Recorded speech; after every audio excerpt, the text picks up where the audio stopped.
যুক্তরাষ্ট্রের ৪৭তম প্রেসিডেন্ট হিসেবে শপথ নিলেন ডোনাল্ড ট্রাম্প। রাজধানীর ওয়াশিংটন ডিসির ক্যাপিটল হিলে কয়েক লাখ মানুষের উপস্থিতিতে তাকে শপথ পড়ান প্রধান বিচারপতি।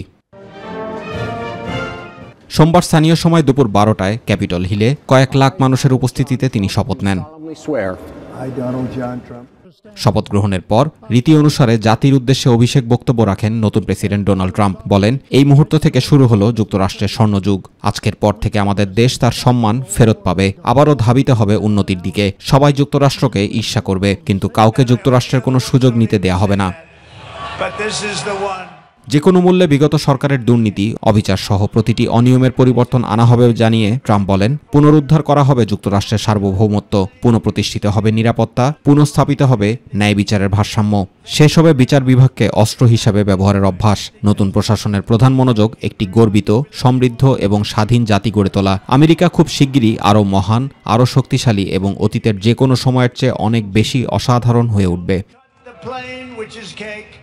দক্ষিণ সীমান্তে জরুরি অবস্থা ঘোষণা করা হবে জানিয়ে তিনি আরও বলেন, আমি সাউদার্ন বর্ডারে জরুরি অবস্থা ঘোষণার সিদ্ধান্ত নিয়েছি। সীমান্ত পার হয়ে যারাই যুক্তরাষ্ট্রে প্রবেশ করবে তাদেরকেই গ্রেফতার করা হবে এবং সঙ্গে সঙ্গে ফেরত পাঠানো হবে নিজ দেশে। মাফিয়া গোষ্ঠীগুলোকে সন্ত্রাসী হিসেবে আখ্যা দেওয়া হবে।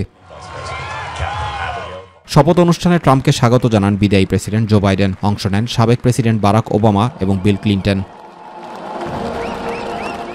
জুবাইর রহমান, মাই টিভি নিউজ।